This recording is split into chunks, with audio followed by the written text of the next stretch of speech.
Breaking न्यूजनं आपण दुपारच्या बातम्यांची सुरुवात करूया। बातमी साताऱ्यातली आहे। साताऱ्यात उदयनराजेंच्या भित्तिचित्रावरनं एक नवा वाद निर्माण झालाय।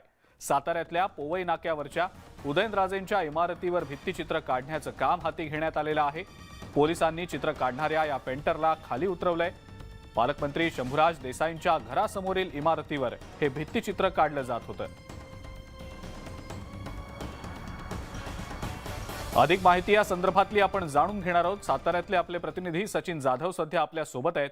सचिन, या भित्तिचित्राला नेमका विरोध का होतोय, का त्या पेंटरला खाली बोलवण्यात आलेलं होतं? सचिन, काय सांगता येईल याबद्दल? याची पार्श्वभूमी थोडी सांगायची झाली तर खासदार उदयनराजे भोसले यांचा वाढदिवस ज्या दिवशी होता त्या दिवसापासून खासदार उदयनराजे भोसलेंच्या कार्यकर्त्यांनी त्यांची मोठी चित्र सातारमधल्या प्रमुख ठिकाणी भिंतीवर काढण्याचं ठरवलं। या निमित्तानं त्यांनी सुरुवात सुद्धा केली। मात्र पोवई नाक्यावरील जे शंभूराज देसाई यांचं जे निवासस्थान आहे, या निवासस्थाना शेजारी एक बिल्डिंग आहे आणि या बिल्डिंगची मालकी जी आहे ती खासदार उदयनराजे भोसले यांची आहे।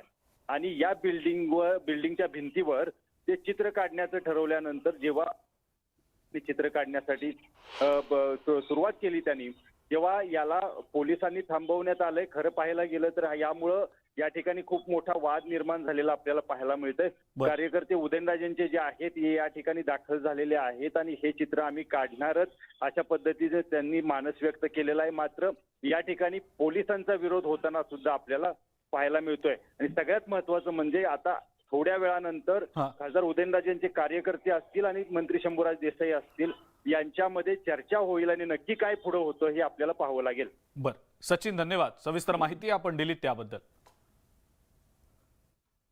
या सगळ्या प्रकारानंतर साताऱ्यातल्या पोवई नाक्यावर तणाव निर्माण झाल्याची स्थिती होती। भित्तिचित्र काढणाऱ्याला पोलिसांनी खाली उतरवल्याचा प्रकार घडलाय। मंत्री शंभूराज देसाई यांच्या घरासमोरच्या इमारतीवर उदयनराजेंचं हे भित्तिचित्र काढलं जात होतं। या भित्तिचित्राला शंभूराज देसाई यांचा विरोध आहे की काय अशी देखील चर्चा सुरू होती।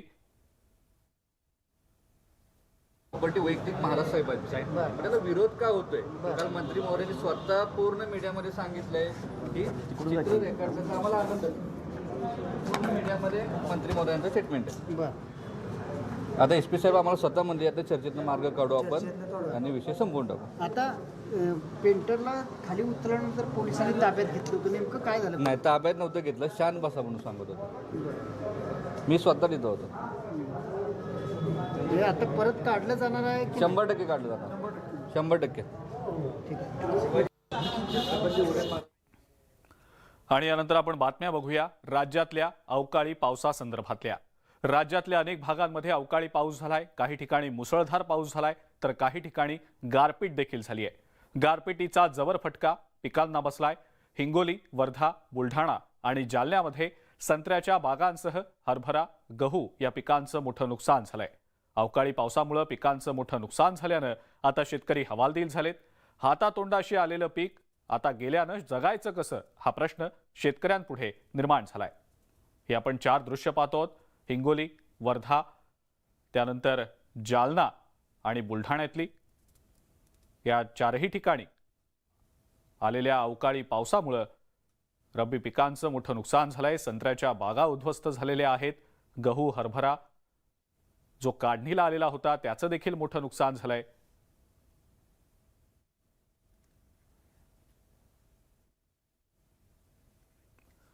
हिंगोली जिल्ह्यामध्ये अवकाळी पावसानं दमदार हजेरी लावलेली होती। अवकाळी पावसासह सोसाट्याच्या वाऱ्यामुळे संत्र्याच्या बागांना याचा मोठा फटका बसला। सेनगाव तालुक्यातल्या वरुड, समन, दाताडा खुर्द आणि आजेगाव परिसरातल्या संत्रा उत्पादक शेतकऱ्यांचं मोठं नुकसान झालंय। वादळी वाऱ्यामुळे संत्र्याच्या झाडावरील फळं गळून पडलेली आहेत। शेतामध्ये संत्र्याच्या फळांचा सडा पडलाय। झाडावर जी फळं उरली आहेत त्यांना देखील डाग लागल्यामुळे जिल्ह्यातल्या संत्रा उत्पादक शेतकऱ्यांना मोठा आर्थिक फटका बसतोय।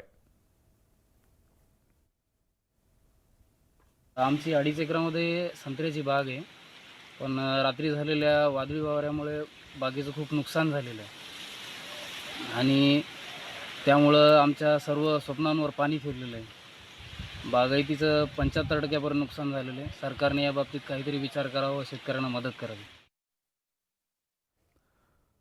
वर्ध्यातल्या आठही तालुक्यात मध्यरात्रीच्या सुमारास वादळी वाऱ्यासह ढगांच्या गडगडाटासह दमदार पावसानं हजेरी लावली आहे. जिल्ह्यातल्या काही तालुक्यात सोसाट्याच्या वाऱ्यामुळे शेतकऱ्यांच्या पिकांचं नुकसान झालंय. गहू, हरभरा आणि संत्र्याच्या बागांना वादळी वाऱ्याचा जबर फटका बसलाय. अवकाळी पावसामुळे हातातोंडाशी आलेला घास हिरावला गेल्यानं शेतकरी आता चिंताग्रस्त झालाय. 3 एकरामध्ये संत्रा बाग आहे. 300 ते 400 झाडं आहे. त्यामध्ये 350 झाड आलेले होते संत्रा. या वर्षी कम से कम 10 ते 12 लाख रुपये होण्याची शक्यता होती. आता अचानक वादळी वारा, अवकाळी पाऊस यामुळे गळ जास्त झाली. आता ते जास्तीत जास्त 2.5 ते 3 लाख होण्याची शक्यता आहे. गेल्या 2 ते 3 दिवसांपासून बुलढाणा जिल्ह्याभरामध्ये ढगाळ वातावरण होतं. वादळी पावसामुळे बुलढाणा जिल्ह्यासह संग्रामपूर, जळगाव, जामोद तालुक्यातल्या संत्रा पिकाचं मोठं नुकसान झालंय. वादळी वाऱ्यामुळे संत्री झाडावरनं गळून पडली आहेत. संत्रा उत्पादक शेतकरी त्यामुळे मोठ्या संकटात सापडलेत.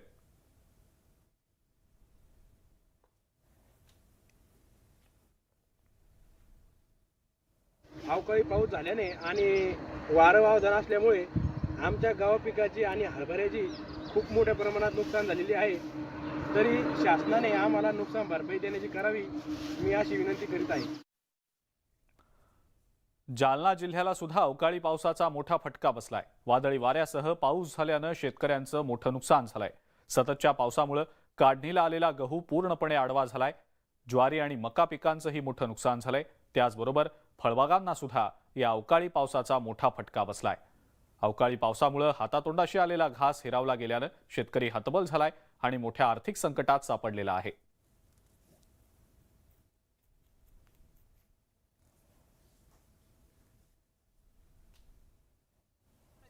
येळ आलेली ही अवघड झालं. हे बघा नाही गहू आता तोंडाशी घास आल्याला गेला नाही. हो काय करा, डळा डोळ्याला पाणी यायला लागलं.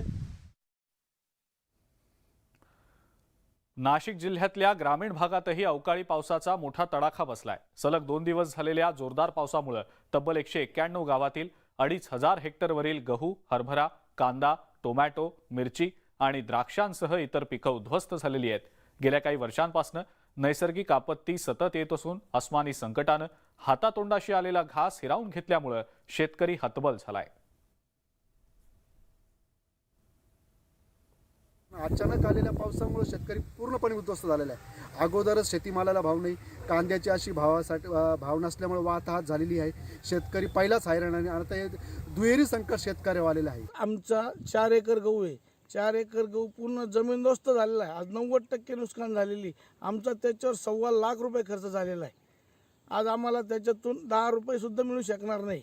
नेटकाच कांदा काढला आणि संध्याकाळी पाऊस आला, त्यामुळं पूर्ण कांदा भिजून गेलेला आहे. आणि डोंगळे पण जे आहे, कांद्याचे जे बियाणे आहे ते नवीन वर्षासाठी लावण्यात येते, ते सुद्धा पूर्ण ओलं झालं आहे आणि डोंगळ्याचे बियाणे सुद्धा खराब झालेले. तर शासनाने थोडंसं लक्ष द्यावं. भुसावळमधल्या 9 गावांमध्ये वादळी पावसाचा जबर तडाखा बसला आणि इथली पिकं जमीनदोस्त झालेली आहेत. वादळी पावसामुळे 9 गावातील 164 हेक्टरवरच्या पिकांचं नुकसान झाल्याचा प्राथमिक अंदाज आहे.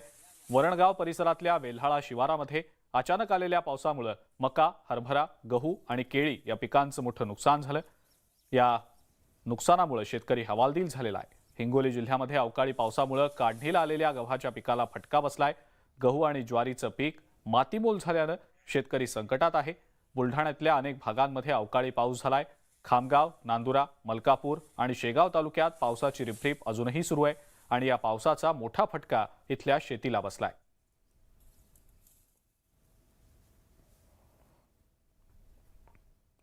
अवकाळी पावसानं राज्यातल्या अनेक भागांमध्ये हजेरी लावलेली आहे. अकोला जिल्ह्यामध्ये पडलेल्या अवकाळी पावसामुळे पिकं आणि फळबागांना मोठा फटका बसलाय.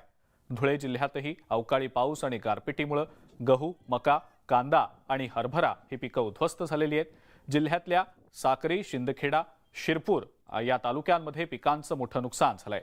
3000 हेक्टरहून अधिक पिकं उद्ध्वस्त झालेली आहेत. तर संभाजीनगर जिल्ह्यातल्या गंगापूर आणि कन्नडमध्ये अवकाळी पावसामुळे शेतकऱ्यांचं अतोनात नुकसान झालंय.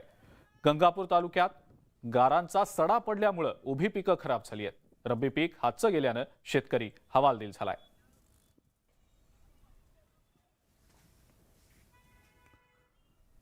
अवकाळी पावसाचा तडाखा मराठवाड्यातल्या काही जिल्ह्यांना सुद्धा बसलेला आहे. संभाजीनगरच्या ग्रामीण भागात या अवकाळी पावसामुळे मोठं नुकसान झालंय. सोसाट्याचा वारा आणि पावसामुळे शेतात उभं असलेलं पीक भुईसपाट झालंय. गंगापूर तालुक्याला खास करून या पावसाचा मोठा फटका बसलाय. गहू, हरभरा ही पिकं आडवी झालेली आहेत. जोरदार वाऱ्यामुळे आंब्याचा फुलोरा गळून पडलाय.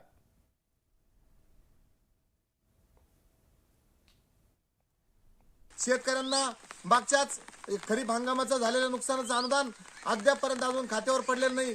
विमा शेतकऱ्यांच्या खात्यात पडला नाही. त्यातच शेतकऱ्यांनी आपले सोने नाणे गहाण ठेवून रब्बी पीक या ठिकाणी उभं करण्याचं, जगवण्याचं विडा उचलला होता. त्यातच या ठिकाणी या आसमानी सुलतानी संकटानं या ठिकाणी सर्व शेतकऱ्यांचं हे पीक आपल्या हातातून गेलेलं आपल्याला चित्र पाहायला मिळतं. धुळ्यामध्ये सुद्धा अवकाळी पावसाचा जबर तडाखा बसलाय. अवकाळी पाऊस आणि गारपिटीमुळे साक्री, शिंदखेडा आणि शिरपूरमध्ये गहू, मका, कांदा, हरभरा या पिकांचं नुकसान झालंय. सुमारे 3000 हेक्टरहून अधिक क्षेत्राला अवकाळी पाऊस आणि गारपिटीचा फटका बसलाय.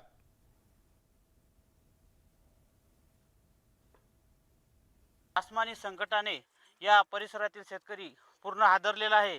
सर्व परिसरात अत्यंत प्रत्येक पिकाची कंडिशन एकदम खराब झाली आहे. शेतकऱ्याच्या हातात काही येणार नाही. तर या काळामध्ये या शेतकऱ्यांना धीर देण्यासाठी प्रशासनाने योग्य तो निर्णय घेतला पाहिजे. लवकरात लवकर याचे पंचनामे आणि या खचलेल्या या आसमानी संकटात अटकलेल्या या सर्व शेतकऱ्यांना त्यातून मार्ग काढण्यासाठी प्रशासनाने धीर द्यावा.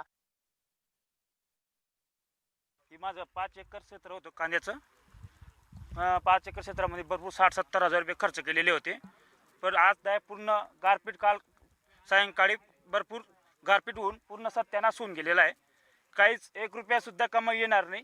0% होऊन गेलेलं आहे हे. याच्यामुळे सरकारने आम्हाला काहीतरी मदत करावी आणि सरकारने खूप तातडीने पंचनामे करून लवकरात लवकर मदत करावी. पुणे जिल्ह्यातल्या उत्तर भागातही वादळी पावसामुळे गहू आणि हरभरा पिकाचं मोठं नुकसान झालंय. शेतात काढून ठेवलेला हरभरा भिजला असून कापणीला आलेला गहू उद्ध्वस्त झालाय. त्यामुळे नुकसानाचे पंचनामे करून भरपाई देण्याची मागणी शेतकरी करतायत.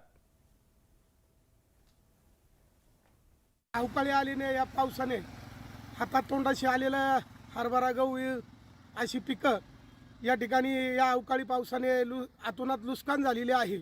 शासनाने याकडे त्वरित लक्ष देऊन त्याचे पंचनामे करावेत ही सर्व शासनाला विनंती.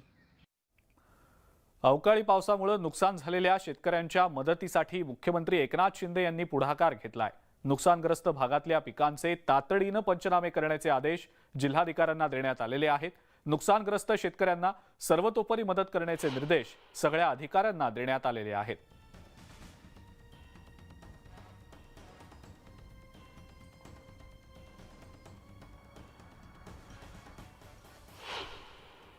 अवकाळी पावसाचा फटका शेतकऱ्यांना, बळीराजाला बसलेला आहे.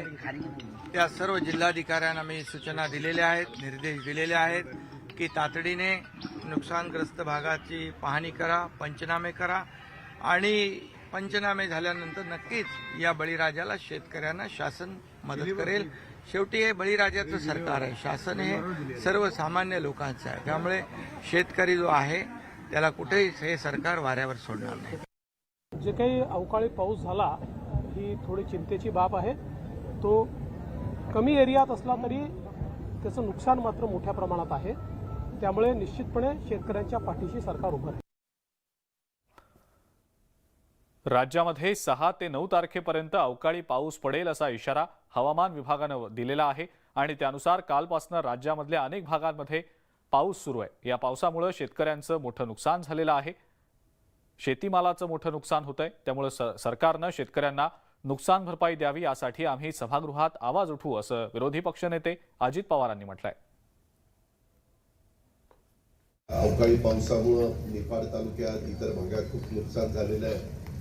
एक तर गव्हाची पिकं काढायला आलेली आहेत. द्राक्ष ज्यांची राहिली ती द्राक्ष मार्केटला पाठवायची. हरभरा, सोयाबीन, कापूस, कांदा आणि हरभरा हे रब्बीची जी पिकं आहेत ती एक अडचणीमध्ये आलेली आहे. आता उद्या मला नवजी कानडेंना, संग्राम जगतापांना याबद्दल आवाज उठवण्याचं काम सभागृहामध्ये करावं लागेल. ते आम्ही करू. त्याबद्दल आपण काळजी करू नका. अवकाळी पावसामुळे अहमदनगर जिल्ह्यामध्ये गव्हाचं मात्र मोठं नुकसान झालंय। यंदा गव्हाचं चांगलं उत्पन्न येण्याची शक्यता होती, मात्र या अवकाळी पावसामुळे शेतकऱ्यांच्या कष्टावर आणि मेहनतीवर पाणी फिरवलंय। शेतकऱ्यांच्या हातातोंडाशी आलेला घास या अवकाळी पावसानं हिरावलाय। त्यामुळे लवकरात लवकर पंचनामे करून नुकसान भरपाई द्यावी अशी मागणी शेतकरी करतायत। कालच्या पावसाने आज तुमच्या समक्ष आहे माझा आता 2 एकर गहू आहे, त्याचा झालेला खर्च आणि होणारं उत्पन्न याचा आता कुठंच मेळ बसणार नाही, कारण की हे पूर्ण भुईसपाट झालेलं आहे। एक 5 ते 10% सुद्धा उत्पन्न याच्यातून मला मिळणार नाही। त्याच्यामुळं हे निसर्गाने जे शेतकऱ्याला मारलंय याच्यात शेतकरी पूर्ण कोलमडलेला आहे।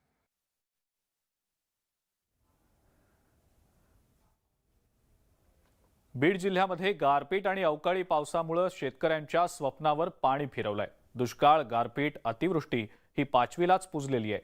आष्टी तालुक्यातल्या मातकुळी गावातील बापू जरे या शेतकऱ्याच्या 4.5 एकर संत्रीच्या बागांचं अतोनात नुकसान झालंय। फळ तोडणीला आलेलं असतानाच गारपीट आणि सोसाट्याचा वारा यामुळे झाडाखाली अक्षरशः फळांचा सडा पडलाय। त्यामुळे या संत्री उत्पादक शेतकऱ्याचं 15 लाख रुपयांचं नुकसान झालंय। जर यांच्यासारखेच बीड जिल्ह्यातील शेकडो शेतकरी आहेत ज्यांच्या फळबागांचं नुकसान झालेलं आहे, ज्यामध्ये संत्री, मोसंबी, चिकू आणि आंबा उत्पादक शेतकरी हे मोठ्या प्रमाणात अडचणीत आलेले आहेत।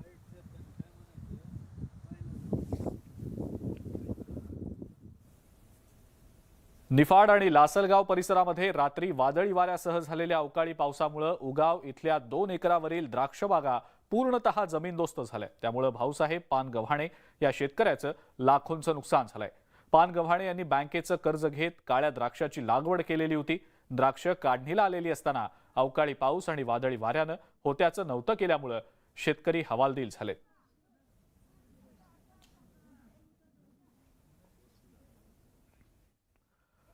राज्यातल्या वेगवेगळ्या भागांमध्ये अवकाळी पाऊस पडलेला आहे। गारपीट काही ठिकाणी झालेली आहे।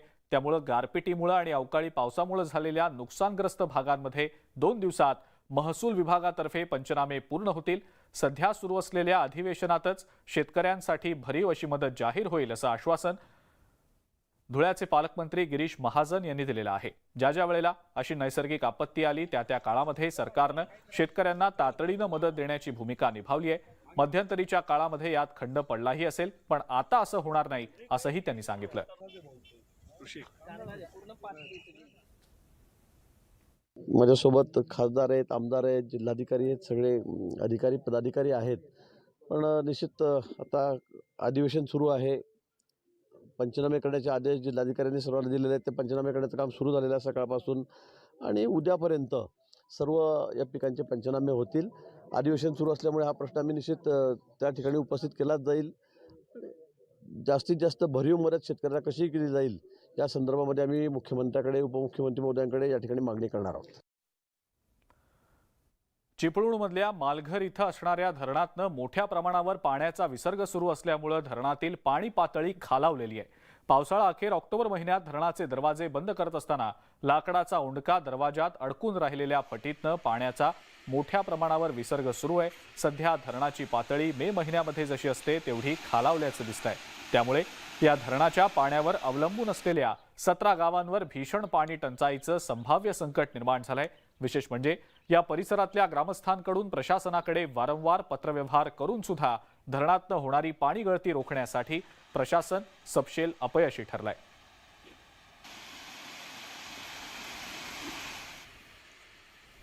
हा विसर्ग नेमका कशामुळे आहे याचं कारण अद्याप समोर येत नाही आहे। मात्र मे महिन्यात जी पातळी असायला पाहिजे पाण्याची ती पातळी आता धरणाची पाहायला मिळते आहे। त्यामुळे इथल्या ग्रामस्थांकडून मोठ्या चिंता व्यक्त करण्यात येत आहे।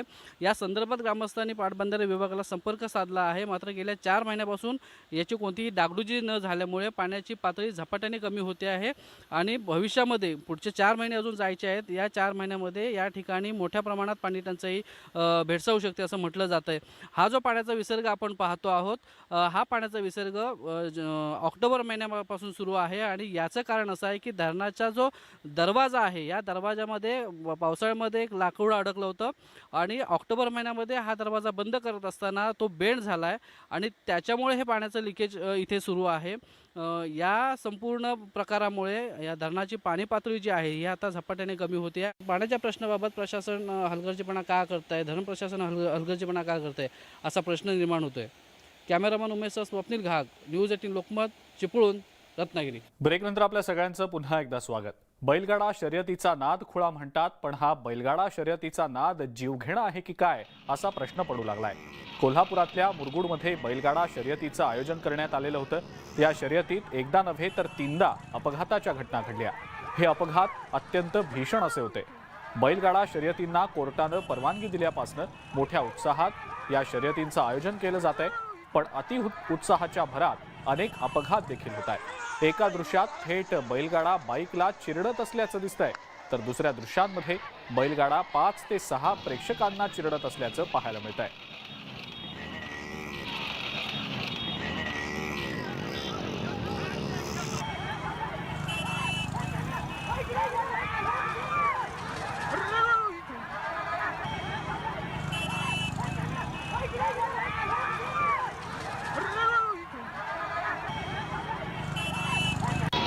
बैलगाडा शर्यतींच्या वेळेला हे अत्यंत जीवघेणे असे अपघात देखील घडल्याच्या घटना कोल्हापुरात घडल्याचं आपण या दृश्यांमध्ये पाहतो आहोत. किमान 2 ते 3 भीषण असे अपघात या शर्यतींच्या वेळेला कोल्हापुरात घडल्याचं पाहायला मिळालेलं आहे.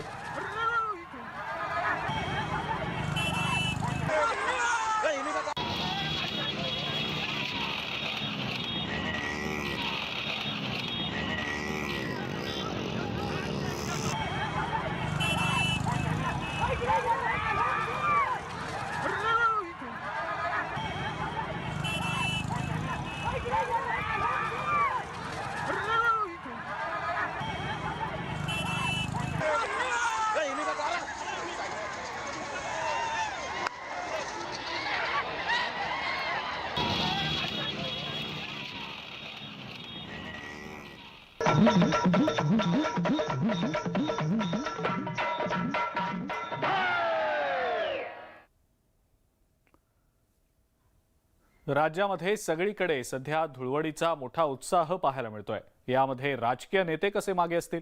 मुख्यमंत्री एकनाथ शिंदेंनी ठाण्यामध्ये त्यांच्या निवासस्थानी धुळवडीचा आनंद लुटला. यावेळेला संपूर्ण शिंदे कुटुंब हजर होतं, तर उपमुख्यमंत्री देवेंद्र फडणवीसांनी वांद्र्यामध्ये धुळवड साजरी केली आहे.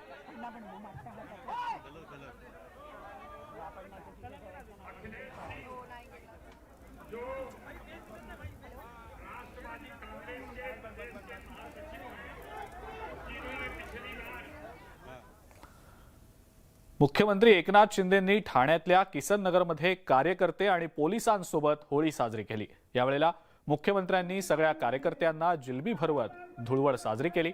तसंच राज्यातल्या नागरिकांनी नैसर्गिक रंगांनी होळी खेळावी असं आवाहन देखील मुख्यमंत्र्यांनी केलंय.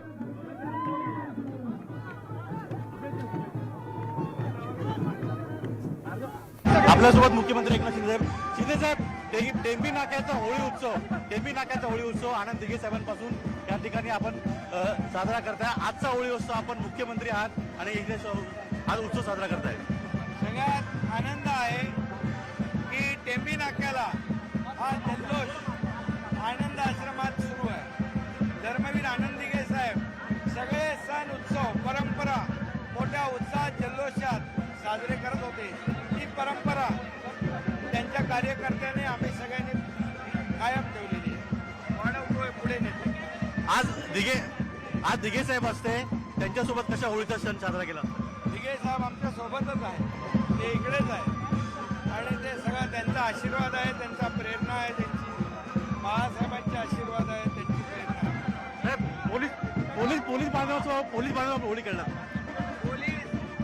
पोलीस बांधव भगिनी ज्या आहेत सगळे सण उत्सव आपल्या परिवारापासून दूर राहून आपला कायदा सुव्यवस्था राखण्यासाठी आपले सण उत्सव सगळे व्यवस्थित साजरे करण्यासाठी बंदोबस्तात असतात आणि म्हणून मी आज त्यांच्यासोबत देखील होळी साजरी केलेली आहे. रंगपंच धुळवड साजरी केलेली आहे. पोलीस हा कायदा सुव्यवस्था राखण्यासाठी सदैव तैनात असतो आणि म्हणून त्याच्यासोबत आम्ही आजचा हा सण उत्सव साजरा करतो. कलर आहे कलर हा विशेष करून फळांचा कलर तयार केला, फळांचा कलर तयार केलेला ऑर्गॅनिक. हा पूर्णपणे पर्यावरणपूरक होळी आम्ही साजरी करतोय. राज्यातली जनता देखील पर्यावरणपूरक होळी साजरी करते. हा सर्व नॅचरल कलर ऑर्गॅनिक आहे, फळांचा ऑर्गॅनिक सगळा हा रंग आहे. याच्यावर कुठलाही अपाय होऊ नये म्हणून ही काळजी आपल्या सर्व कार्यकर्त्यांनी राज्यभरात देखील सगळ्या नागरिकांना अशाच पद्धतीनं ऑर्गॅनिक कलरने होळी खेळावी, ज्यामुळे रंगाचा उत्सव आहे त्याचा कुठेही बेरंग होणार नाही. पुढे प्रवीण शेट्टी, अजित मांढरे, लोकमत ठाणे. कोळीवाड्यामध्ये साजरी होणारी होळीची धूम काही वेगळीच असते. आजही आपल्या परंपरा हे कोळी बांधव जपत असतात. माहीमच्या कोळीवाड्यात सुपारीची होळी सुद्धा पेटवली जात असते. पारंपरिक कोळी गीतांवर ताल धरत पेटत्या सुपारीच्या होळीवर फेर धरत आपला आनंद साजरा करणारे हे कोळी बांधव रंगपंचमी अगदी दणक्यात साजरी करतायत.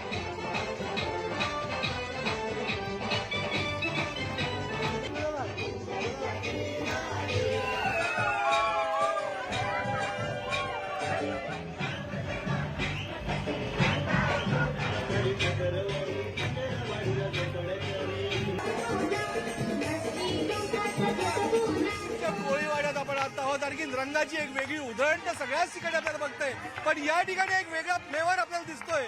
आपण बघतोय की माहीमच्या कोळीवाड्यामध्ये आता जर का आपण बघितलं तर ही आहे सुपारीची होळी. आदल्या दिवशी रात्री सगळ्या ठिकाणी खरं तर होळी पेटवली जाते, पण या ठिकाणी जर का आपण बघितलं तर आज सकाळी ही होळी पेटवली जाते. आणि होळी पेटवल्यानंतर रंगामध्ये पूर्णपणे उधळण. आता बघा ना, म्हणजे की माहीमच्या कोळीवाड्याला जेव्हाही कधी होळी साजरी होते तर त्यावेळेस पावसाची सुद्धा हजेरी होते. आणि ही परंपरा आहे. आणि आज पुन्हा एकदा वरून राजाला हजेरी दाखवली आहे. या रंगपंचमीच्या रथामध्ये पावसानं सुद्धा आगमन दिलेलं आहे. ही सगळी जण एक वेगळ्याच रंगाची करामत सगळी करणारी आहे. आणि हे सगळेच आनंदी आहे. कोळीवाडा मुंबईकर तर मुंबई म्हणजे खरं कोळ्यांची नगरी. आणि याच कोळ्यांच्या नगरीमध्ये हे सगळे कोळी जे आनंदाने साजरी करतात, होळी असो की रंगपंचमी असो, लहान थोरांपासून कोळी ज्या पद्धतीनं कोळी राजा हा आपला पैजानात उतरतो, आणखी दर्यावरती जातो आणि खऱ्या अर्थानं ज्याच्याकडे सगळ्यात मोठा मासा मिळतो त्याला जो वेगळा मान मिळत असतो, त्या मानाचं वेगळं चित्र या ठिकाणी दिसत. आणि हे सगळे हे कोळ्यांचं दृश्य आपल्याला दिसतंय.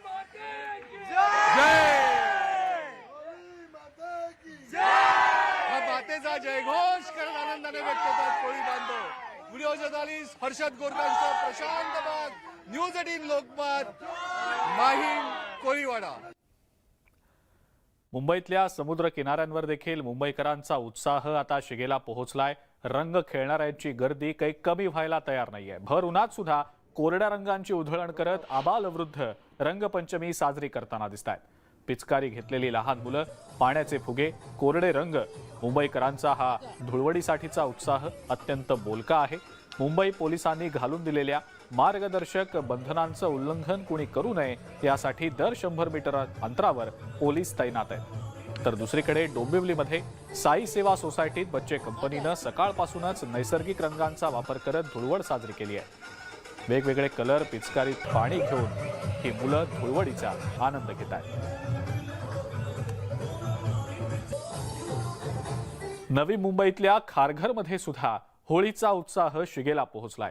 अनेक सोसायट्यांमध्ये नागरिक होळी साजरी करतायत, धुळवडीचा आनंद घेत आहेत. तर गाण्यांच्या ठेक्यावर अनेक जण ताल धरताना देखील दिसत आहेत. एकमेकांना रंग लावत ही धुळवड साजरी होतीये.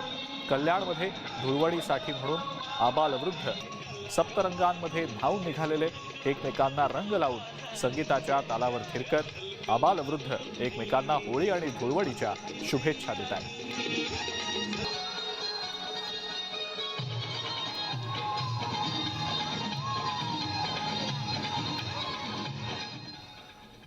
सर्वसामान्यांप्रमाणेच नेते मंडळी सुद्धा धुळवड साजरी करण्यामध्ये व्यस्त दिसतात. वर्ध्याचे भाजपचे खासदार रामदास तडस यांनी मोठ्या उत्साहात धुळवड साजरी केली आहे. तडस यांनी देवळीमध्ये आपल्या निवासस्थानातल्या कर्मचाऱ्यांसोबत ही धुळवड साजरी केली आहे. धुळवड खेळण्यासाठी कर्मचाऱ्यांचे कुटुंबीय देखील उपस्थित होते. तर दुसरीकडे भंडाऱ्यातले आमदार नरेंद्र भोंडेकर यांनी घरोघरी जात नागरिकांना गुलाल लावत होळी आणि धुळवड साजरी केली आहे.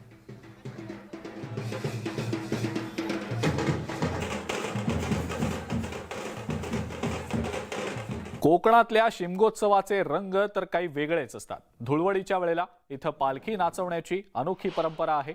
शिवसेना ठाकरे गटातले नेते भास्करराव जाधव देखील त्यांच्या चिपळूणमधल्या कुरंबव या गावी देहभान हरपत ग्रामदेवता श्री शारदा देवीची पालखी खांद्यावर घेऊन नाचवताना दिसले.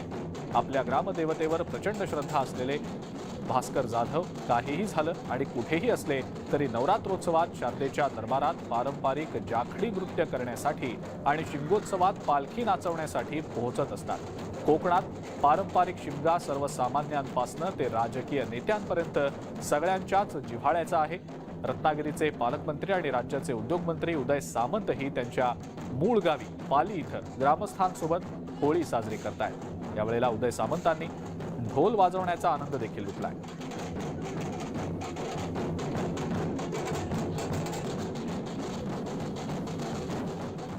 नांदेडमध्ये माजी मुख्यमंत्री अशोक चव्हाणांनी सुद्धा होळी आणि धुळवड साजरी केलेली आहे. अशोक चव्हाणांना शुभेच्छा देण्यासाठी काँग्रेसचे असंख्य कार्यकर्ते नांदेडमधल्या चव्हाणांच्या निवासस्थानी पोहोचले होते. यावेळेला कार्यकर्त्यांनी अशोक चव्हाणांना रंग लावत होळी साजरी केलेली आहे. चव्हाणांनी इतर कार्यकर्त्यांनाही रंग लावत धुळवडीचा हा आनंद साजरा केला.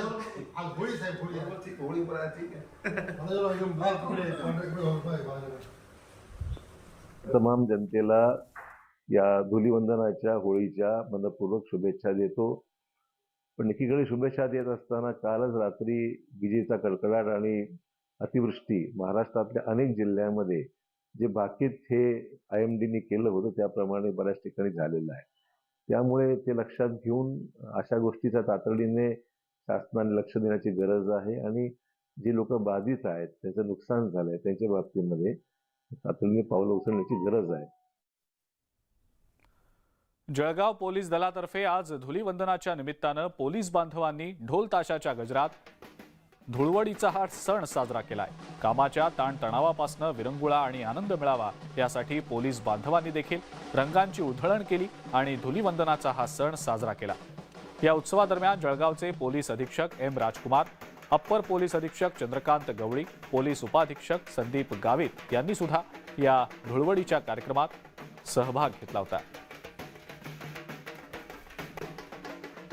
बंदोबस्त करत असताना थोडं विरंगुळा म्हणून सर्वांनी आहे त्या परिस्थितीत ड्रेसवर थोडंसं चेंज म्हणून पोलीस स्टेशनला तो रंग खेळण्यात आलेला आहे. त्यासोबतच बंदोबस्त चालू आहे. विविध ठिकाणी पॉईंटवर भेट देऊन त्याप्रमाणे बंदोबस्त नियोजन करण्यात आलं. संपूर्ण राज्यभरामध्ये धुळवडीचा उत्साह पाहायला मिळतोय. जळगावात परदेशी पर्यटकांनी या धुळवडीच्या जल्लोषात सहभाग घेतलाय आणि रंगांची उधळण करत धुळवडीचा आनंद घेतलाय. डीजेच्या तालावर ठेका धरत जल्लोष साजरा करण्यात आलाय.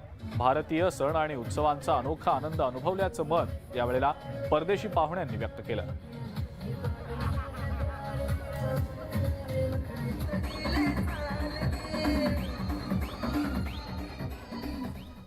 आणि यानंतर आपण इतरही काही महत्त्वाच्या बातम्या बघूया. पुण्यातले मनसेचे नेते वसंत मोरे यांच्या मुलाला जीवे मारण्याची धमकी देण्यात आलेली आहे. वसंत मोरे यांच्या मुलाचे बनावट विवाह सर्टिफिकेट बनवण्यात आलेलं आहे आणि याचा दुरुपयोग करण्याची धमकी दिली गेली आहे. तसंच मोरे यांनी लवकरात लवकर 30 लाख रुपये द्यावेत, अन्यथा तुमच्या मुलाला जीवे मारून टाकू अशी धमकी देखील खंडणीखोरांनी दिली आहे. 30 लाख रुपये न दिल्यास गोळ्या घालण्याची धमकी मिळाल्यानंतर वसंत मोरे आणि रुपेश मोरे यांनी भारती विद्यापीठ पोलिसात धाव घेतली. या धमकीनंतर तक्रार दाखल करण्यात आलेली आहे. पोलिसांनी या प्रकरणी आता गुन्हा दाखल केला असून अज्ञात व्यक्तींचा शोध घेतला जातोय. गेल्या 1 महिन्यापासून माझा मुलगा रुपेश याला त्याच्या फोन कॉल्सवरती फोन येतात, शिवाय व्हॉट्सअपवरती चॅटिंग केलं जातं आणि त्याचं एक बोगस लग्नाचं सर्टिफिकेट तयार करून त्याच्याकडे 30 लाख रुपयाची खंडणी मागितली जाते.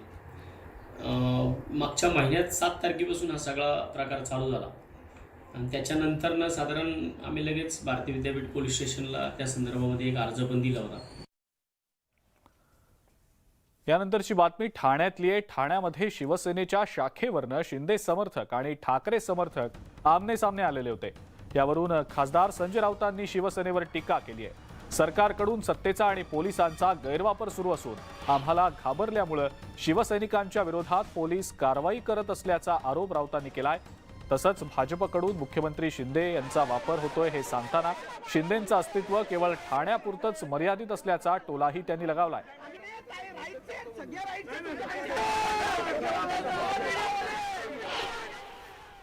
ठाण्यामध्येच चाललंय काही ठिकाणी हे, कारण या गटाचं अस्तित्व ठाण्यापुरतंच आहे. काही ज्या पद्धतीनं पोलिसांचा सत्तेचा गैरवापर सुरू आहे, दादागिरी केली जाते, हे काय स्वतःला शिवसैनिक म्हणून घेणाऱ्याचं काम नाही. मर्दा असाल तर समोर या, पोलिसांच्या आडून हल्ले करू नका असं मी म्हणेन. जे चाललंय ते थांबवा.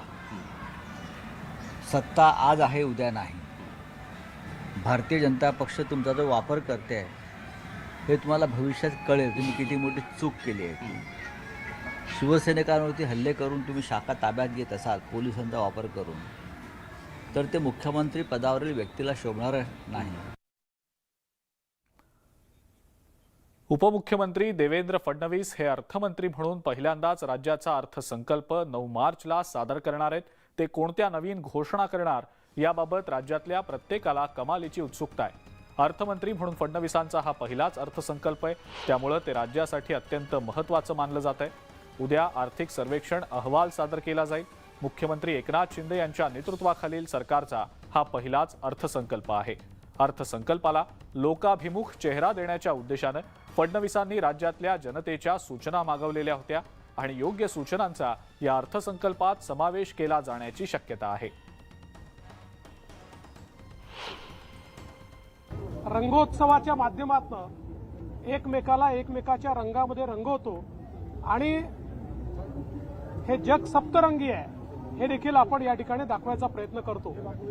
त्यामुळे निश्चितपणे जसे होळीचे विविध रंग आहेत तसे आमच्या बजेटचे वेगवेगळे रंग आपल्याला पाहायला मिळतील आणि सर्वसमावेशक अशा प्रकारचा अर्थसंकल्प आपल्याला पाहायला मिळेल. ब्रेकनंतर आपल्या सगळ्यांचं पुन्हा एकदा स्वागत. बीडमधल्या प्रसिद्ध खासबाग देवी मंदिरामध्ये दिवसाढवळ्यात चोरी झाली आहे. दर्शनासाठी आलेल्या एका व्यक्तीनं देवीच्या मूर्तीवरील 5 ते 6 ग्रॅम वजनाचं सोन्याचं मंगळसूत्र लंपास केलंय. ही घटना सीसीटीव्हीमध्ये चित्रित झाली आहे. या प्रकरणी शिवाजीनगर पोलीस ठाण्यामध्ये गुन्हा दाखल झालाय.